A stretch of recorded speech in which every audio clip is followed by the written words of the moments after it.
Ça va, boy? Oh non. C'est pour ça que j'ai dit ça. Boy, non. Hein. Ah. Vous savez pas ce qui vient de m'arriver. Non, boy, tu vas faire tomber ma caméra. Non. Je suis assise sur le contre-haut du près de mes chevaux.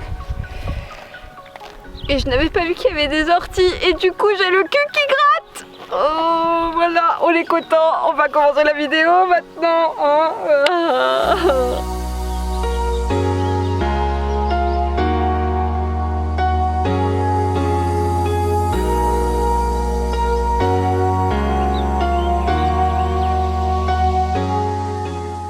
Bon, c'est bon, il n'y a plus d'orties. Voilà. Salut à tous, j'espère que vous allez bien. On va se retrouver aujourd'hui pour une story time. Parce que ça fait longtemps, parce que c'est un truc qui s'est passé hier, parce qu'hier j'avais pas envie de vous en parler bien que j'ai filmé ma vidéo toute la journée, et parce qu'aujourd'hui ça va un petit peu mieux et du coup je me sens capable d'en parler. On a E-Boy à côté, je suis dans le près de mes chevaux, du coup c'est possible qu'ils apparaissent de temps en temps devant la caméra. Mais je pense que ça vous dérangera pas, bien au contraire. Donc, ce qu'il faut savoir, c'est que je vous raconte cette petite story time alors que j'aurais pu la garder pour moi parce que je suis pas très fière, même si en soi j'y suis pas vraiment pour grand chose. C'est un accident, mais c'est aussi pour vous faire une petite morale à la fin de cette histoire, puisque c'est pas parce que vous avez l'impression de connaître votre cheval par cœur que vous n'êtes pas à l'abri qu'un jour, eh ben, il y a un truc qui vous échappe et vous perdez complètement contrôle au point où ça peut devenir extrêmement dangereux. Ce qui s'est passé, c'est que hier, j'ai décidé en fait d'emmener Haribo en balade en main dans la forêt qui se trouve à côté des écuries. Et ça s'est super bien passé d'ailleurs. En rentrant, j'avais laissé son licol du coup suspendu à sa longe au niveau de l'aire de pansage et je me suis dit, comme il est enfilé, que j'allais lui enlever le filet pour ensuite venir lui mettre le licol. Parce que je sais qu'au moment où je retire le filet, comme c'est quelque chose sur lequel il n'est pas encore tout à fait à l'aise, il a tendance en fait à venir bloquer le mors avec sa bouche, à tirer comme un gogol, et du coup je m'étais dit je vais pas l'attacher au risque qu'il se fasse mal au niveau des cervicales. Grosse erreur de ma part, mais c'est pas grave, je retiendrai mes leçons. Non pas que je l'attacherai, mais maintenant je pense que j'irai dans un box pour lui retirer le filet. Tout du moins je le ferai le temps qu'il faudra pour que je le sente plus serein au moment où j'enlève le filet pour passer le licol. Ce qui s'est passé, vous vous en doutez bien, c'est que en fait je n'ai pas du tout eu le temps de remettre le licol, que Haribo s'est barré. Alors c'est pas la première fois qu'il me le fait, mais habituellement, instinct grégaire, je sais qu'il se barre pas trop loin, il reste dans les environs, surtout qu'en fait l'aire de pansage est entourée en fait de box et il y a mes chevaux en fait qui ont une partie de leur pré qui revient devant et Nomad et E-Boy étaient dans cette partie à ce moment-là, donc je me suis dit Haribo il va pas se barrer parce qu'il y a les copains à côté, il a aucune raison de se barrer, surtout qu'il y avait aussi de l'herbe où il pouvait brouter, etc. Que nenni! Voilà, monsieur il a décidé de prendre la poudre d'escampette, d'aller se balader dans les écuries, donc jusque là je panique pas non plus, je me dis c'est pas grave, il va se balader. De toute façon dans ce genre de situation là je ne panique jamais parce que je me dis plus tu paniques, plus tu vas transmettre du stress à ton cheval et plus lui il va paniquer et plus ça va être le bordel. Donc je panique pas, mais je vois qu'il commence quand même à se rapprocher dangereusement du parking et au bout de ce parking il y a quoi? Bah il y a une route, voilà, et il y a un portail effectivement pour fermer les écuries, mais la journée on le laisse ouvert tout simplement pour pouvoir laisser accès aux voitures comme elles le veulent, pour que les propriétaires puissent venir voir leurs chevaux, et pas que, parce que nous on a un salon de toilettage en fait au sein même de l'écurie, du coup la gérante a également ses clients qui viennent de temps en temps. Donc bref, je vois Haribo prendre le virage pour accéder au parking, partir un petit peu, je me dis il va pas partir. Il était déjà allé dans ce chemin-là une fois où il m'avait échappé, mais il va pas aller sur la route, non, il va avoir peur. Et puis, aucun intérêt d'aller sur le bitume alors qu'il y a de l'herbe. Voilà, moi j'essaie de penser cheval, mais au final, je pense pas très bien cheval.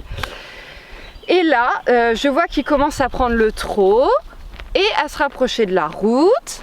Il y a le portail et en fait il y a une route et de chaque côté de ce portail il y a un muret avec des buissons, ce qui fait qu'on ne sait pas s'il y a des voitures qui arrivent. Et là Haribo s'est mis à ralentir au moment où il est arrivé sur la route. Je pense que c'est parce que visuellement le bitume a dû lui faire un stop en fait, et heureusement parce qu'au moment où il s'est arrêté, j'ai vu une voiture passer et je pense que mon cheval ne s'arrêtait pas, il se l'emplafonnait. Voilà, donc là j'ai eu super peur et j'ai remercié mon Dieu, le bon Dieu, même si je suis pas croyante, du geste de mon cheval, à savoir de s'arrêter. Sauf qu'une fois la voiture passée, Haribo au lieu de faire demi-tour, comme tout cheval peureux aurait fait j'imagine, non, lui il s'est dit oh bah tiens je vais aller voir ce qui se passe ailleurs. Donc il a pris la route, il est parti à droite. Alors là j'ai commencé sérieusement à paniquer. parce que je savais pas où il allait partir, etc. Bon, c'est une route qui n'est pas vraiment fréquentée, mais en fait elle est bourrée de virages, ce qui fait que les gens malheureusement arrivent parfois trop vite dans cette route, et avec les virages ils peuvent pas voir s'il y a un cheval ou pas. Donc si par le biais de cette vidéo je peux également faire une petite aparté en rappelant qu'il est naturellement évident de respecter le code de la route et de faire attention à la vitesse à laquelle vous circulez, notamment dans des virages. On ne sait jamais, il y a peut-être un poney que vous allez croiser et là votre voiture elle est morte. Et le poney aussi peut-être. Donc je m'engage sur la route avec Cannelle qui était avec moi du coup au moment où... Aïe, il m'a mordu, dis donc, vilain poney. Donc Cannelle qui était avec moi au moment où j'enlevais le filet d'Haribo parce qu'elle m'a accompagnée pendant la balade, et on commence à courir un petit peu après Haribo, mais sachant que moi, je vous le rappelle, je suis pas censée faire trop de sport, et au moment où mon poney s'est barré, j'ai commencé à accélérer le pas et à vouloir courir, et je me suis pris une putain de crise en fait à l'endroit justement où se trouve le calcul qui est dans mon rein. Alors je ne sais pas si c'est un point de côté ou si c'est le rein, mais en tout cas je me suis dit putain mais c'est pas le moment quoi, et là c'était prioritaire mon poney, j'en avais rien à foutre s'il fallait pas que je fasse d'efforts ou quoi. Donc on commence à courir après mon cheval, enfin mon poney, et on voit une voiture arriver derrière nous. Donc réflexe, on demande à la voiture de ralentir parce qu'effectivement il y avait le poney en liberté, elle l'avait très certainement pas vu. Et en fait Haribo s'est mis dans un coin, il y avait une espèce de petite entrée à gauche avec un petit carré d'herbe parce qu'il y a des prés en fait de l'autre côté de la route. Il a très certainement entendu les deux autres chevaux qui étaient dans le pré, donc ça l'a attiré, donc il s'est arrêté dans ce coin là. On s'est dit bon bah cool, on va le récupérer, on rentre et basta. Non, c'était sans compter sur la bonne volonté de monsieur Haribo qui a décidé du coup de repasser devant nous, de se rebarrer sur la route mais dans le sens des écuries. Et encore une fois, gros danger parce que si une voiture arrivait, enfin bref. Haribo est rentré dans les écuries, donc là on s'est dit bon bah cool. Il y avait aussi la fille de la propriétaire qui arrivait à ce moment là pour nous aider justement. Donc en fait elle s'était mise au niveau de l'entrée en fait pour essayer de bloquer Haribo pour éviter qu'il continue la route alors qu'il devait tourner à gauche pour pouvoir rentrer dans les écuries. Et du coup ça a marché. Mais là on a vraiment été trop connes sur le coup parce qu'une fois qu'Haribo était rentré, on ne l'avait pas encore attrapé, il était en liberté. On aurait dû penser en fait à fermer le portail. Mais non, moi je me suis dit c'est bon, il est rentré, on va le récupérer. Et non, en fait il s'est rebarré encore sur la route, il est passé derrière nous. Et là je m'en suis voulu, je me suis dit mais mon dieu, on aurait fermé le portail, au moins il était hors de danger. Certes on aurait peut-être mis le temps qu'il fallait pour le récupérer, mais au moins il était dans l'enceinte des écuries et ça craignait plus rien.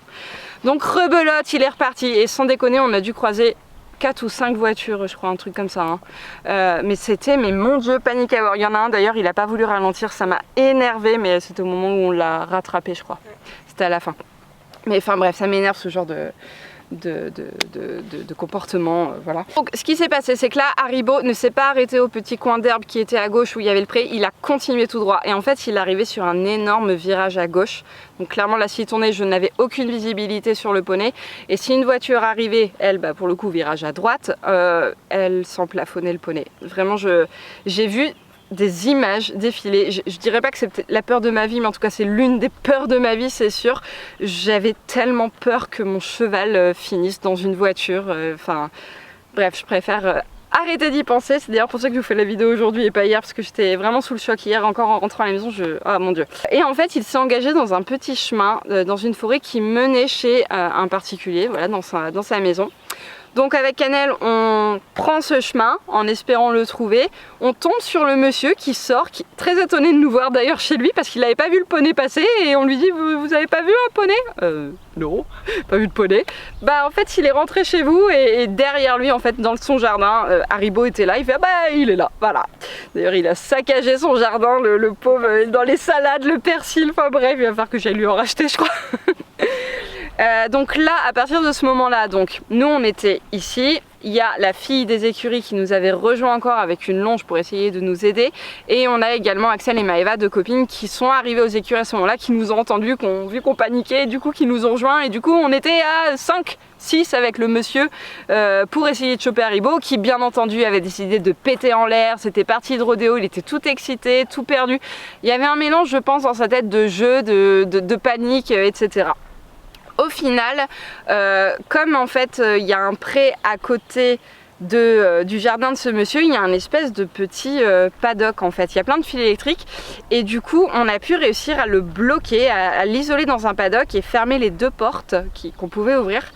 Et à partir de ce moment-là, j'avais une longe parce que j'avais donné un licol à quelqu'un au cas où elle arrive à le choper avant moi. Moi j'étais dans un autre coin, enfin vraiment on l'a encerclé en fait le poney et j'ai réussi à le choper avec la longe.